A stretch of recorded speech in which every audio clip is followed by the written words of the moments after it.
Hey, welcome back to episode 7 of Legend of Zelda. I hope you're doing well. This is just outside of the potion place. I just thought I'd show you if you didn't know how to get to level 7. It's up here next to the fairy fountain. So there's a fairy fountain over there. I'm full health, so I don't need it. But you come over here and there's like a quiet, little place with no fairy, and this is where you play the recorder, because remember the old guy said that like there's secrets where the fairies don't live. This is where it is.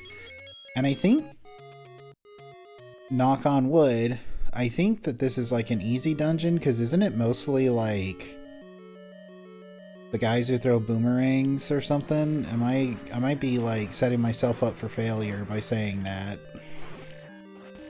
Oh. But we'll see. I did buy that extra potion off screen, like I said I would.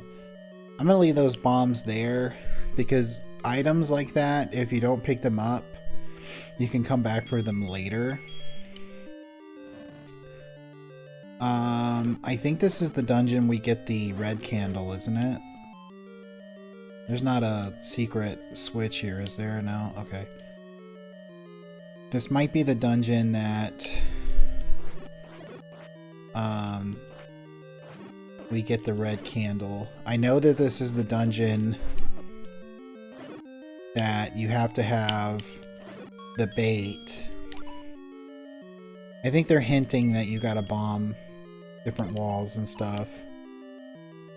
Because I've already found two, I've already found two like that. And this is the other dungeon that has the bomb upgrade.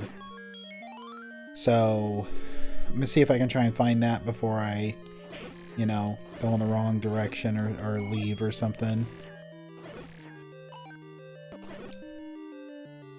I'll try bombing to the left, but I don't think it's gonna go anywhere. Yeah, I didn't think so. But since this is like, this is supposed to be like bomb all over the place and stuff, and there's some dodongos. I don't mind like fighting them as long as I can get them with the smoke, because I can always get my bombs back. It's when they're like not cooperating and I, can't get my bombs back, that's like the worst. Cool.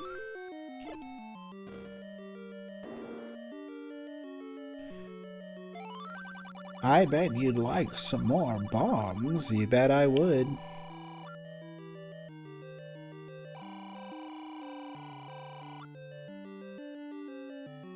Well, we got both the bomb upgrades, so I don't have to worry about that. There is still the item to find. And I think it's the red candle, like I said.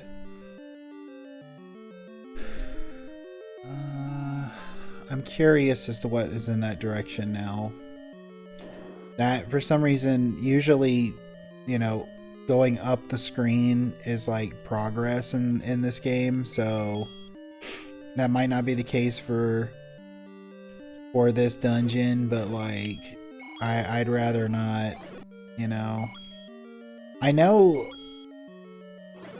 if I remember correctly, I know for a fact that like you can't get to the boss until you go through the room where you have to pay, or not pay, but you have to use the bait, which I think might have been in that direction, because I'm pretty sure you have to go up the screen, like I was saying.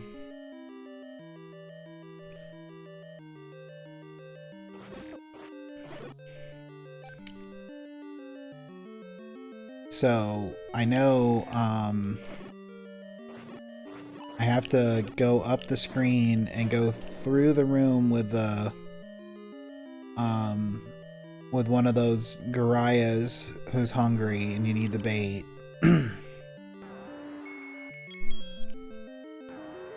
Oh yeah, first I wanna drop a bomb first. Then I want to do this.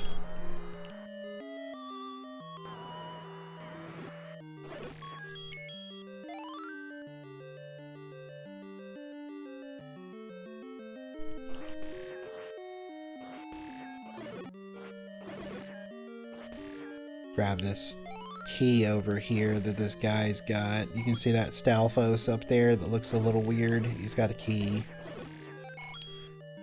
It'd be nice to get the, like, oh god. Well, I'm gonna have to, like, go get another thing of meat, I think. Because unless it, like, doesn't get used when you use it on accident like that. Because I know when you give it to the guy... Okay, thank goodness. Like, I was about to, like, have a little bit of, like, a conniption there. But, yeah, so the bait, you throw it down, enemies swarm it.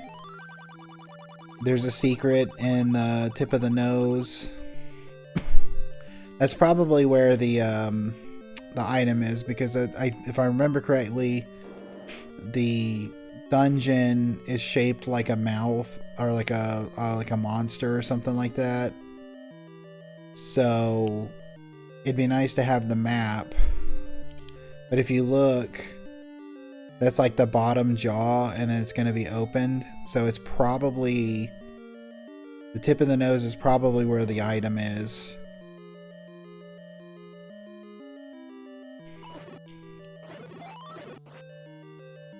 Grab that fairy, even though I took a hit and have the same amount of health that I would have had if I didn't even get it to begin with. Anyway, so yeah, so we're gonna go over there, try to get the item. There's another one of the dig doggers. That's okay, I'm not even gonna bother fighting him. You can hear the enemy, the monster, but I don't think you can fight it yet. Is this...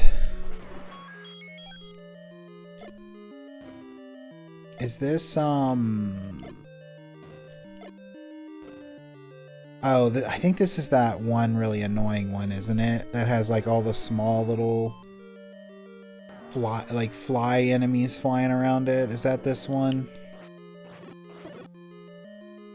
Either that or it's like, you know, one of the previous like one of the previous bosses. Money! Got some money over here.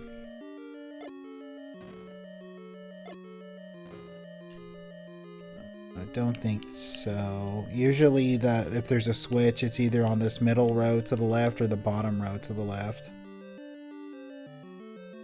This is the guy. He's like, I'm hungry, dude. And I'm like, don't worry, bro. I got you. I went to Mickey D's. Here's some chicken nuggies.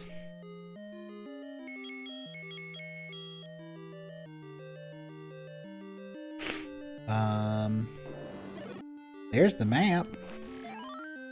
Where would we be in this world without a map? Probably lost. Alright, I could probably bomb into the eye, because usually when there's an eye... when there's an eye on the map, it usually is like... got like 10 rupees in it. And except for... unless I'm forgetting something... except to buy more potion and or if I lose my max shield. I guess it wasn't money. This might take me to the tip of the nose, because I know you have to go through one of those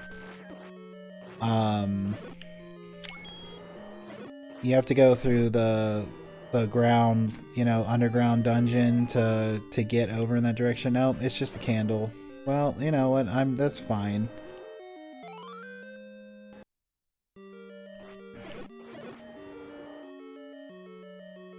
So then what is in the tip of the nose? What I like about the map here is when you're in the eye is it looks like an eye. Like an actual eye in there. Anyway, so what is in the tip of the nose? I think it'd probably be worth going and finding out. Because if it ends up being like, oh no, you can get the, you know, the key that you can unlock all the doors with, like literally in this dungeon, I'd like to go ahead and grab it. I don't think it's gonna be, because I'm pretty sure it's in level 8. But, you know, I'm notorious at like being wrong at stuff, so just go ahead and check it out. See if we can get over there. Can we get over there? So I gotta go around.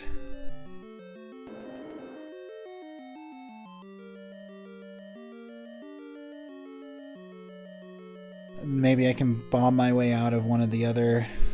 Oh, you know what? I think the tip of the nose... I think that is like, you can't get to the boss unless you go over there. Because I think it's one of those things where it's like I said, you have to like travel into the basement and then up and around.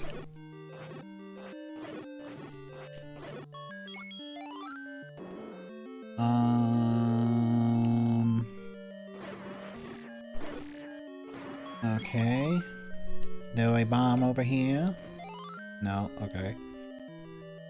Yes, I'm probably gonna go to the right, then up, then right, and then I'm gonna end up like going down into a basement kind of deal.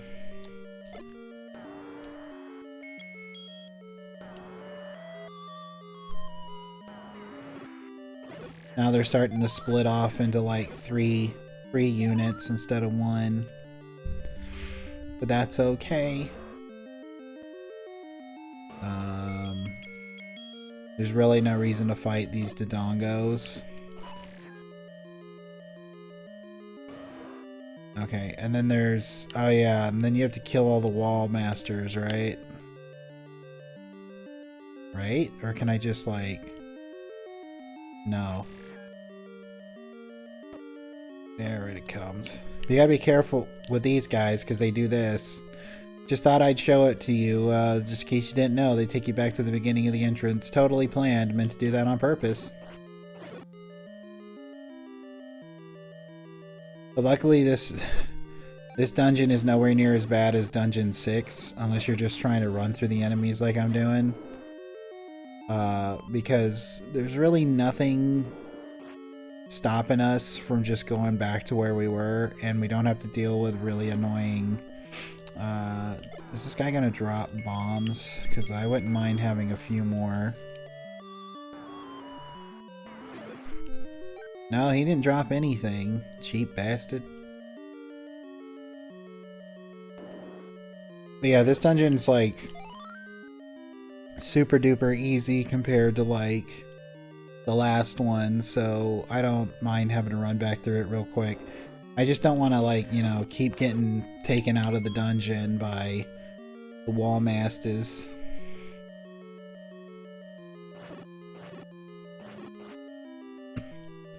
I'll let them live with their injuries so they'll remember the day that they had to do battle with Link. Maybe it'll motivate them to get stronger. And I go right and up from here. Get in the door. Okay. So far, so good. I'm gonna swap to the boomerang because I can stun the wall masters with it. I think they spawn in the same spot. Of course, I'm getting like attacked by bubbles while I'm trying to do it. Oh, don't grab that, because if you still have wall masters to kill, they won't spawn because time is frozen. You can't do nothing about it except leave the room and come back in. Okay. So the secret in the nose was just to get over here to fight the boss.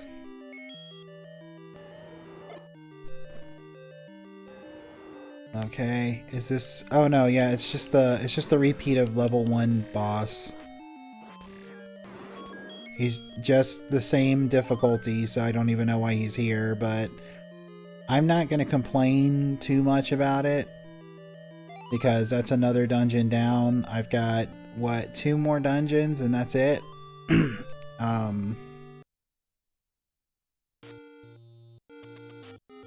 I've still got some time in this episode, so I'm going to head over to where Dungeon 8 is before I call it. And I'm going to try and see if I can find some secrets, like hidden in bushes and stuff.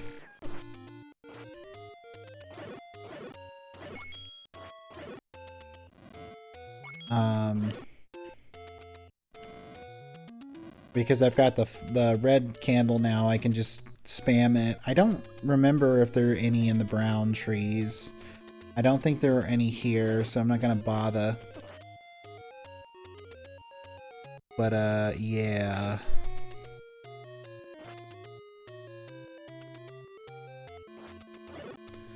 There's a pretty dense forest over here, so I should be able to do that. I'm lucky I didn't have to use my potion, so I don't have to worry about buying a new one of them.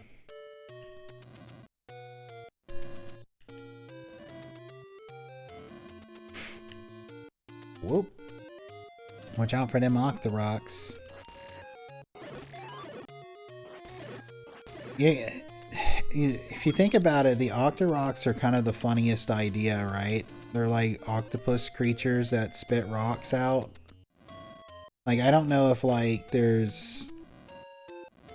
I know octopi, like, there's some kind of cultural relevance to them in Japan. I don't really know what it is because I haven't really looked into it. I just know that there is, like, a cultural relevance in some way. Like, they pop up a lot. I don't know if it's just one of those things that, like, they pop up as a joke, because I know Earthbound had several jokes alluding to octopi.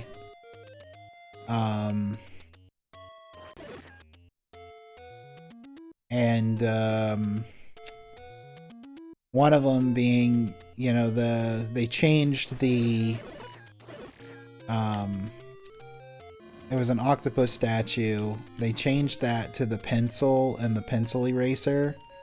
So you use the pencil eraser to get rid of the pencil, and then you use the pencil eraser to get rid of the eraser statue. Apparently they were both 2 different types of octopus or something like that in the original Japanese. But other than it just being like, well, that was an unusual incident or unusual thing you would never see in your everyday life. Like, I don't know what if there's any significance to it other than it's just a funny idea. And sometimes that's all it really needs to be. Like, not everything has to have deeper, grander meaning or narratives or anything like that. Like, you know, some things are just, oh, get back in there. Sometimes it's a secret to everybody. Sometimes, like, something is just, you know, somebody just made up the idea because it would be funny, or they just, like, you know, went with it because they needed something at the time. And that's just kind of how you got it. Like, not everything has to be like a grand narrative. You know, which kind of reminds me of, like, I've never played it myself, but, like, I've played Five Nights at Freddy's, 1, 2, 3, and I think 4, although I've never finished any of them, and I don't really plan on playing them for the channel. I just brought it up to finish this thought before ending the video. But in the Ultimate Custom Night game, there's a character that's like a hippo, and the hippo literally, in like pretty much every time he like kills you, has like a 10-15 minute dialogue about like different things that's just rambling on. And one of it is like talking about how not every story has to have a significant point to it, that like sometimes a story is just a story, and it's like basically Scott Cawthon talking to the audience being like, you know, it's fun to speculate, guys, but like maybe sometimes not everything has a deeper meaning. But you know, I guess that just comes from how fun it is to just sit and speculate about stuff. Like when I was talking about in Pokemon about like Lavender Tower, that like it's just fun to speculate about things and have fun with it. But like I'm gonna leave it there. If you watched the video, I appreciate it. If you made it to this point in the video, I really appreciate it, and I hope you have a great rest of your day. Bye.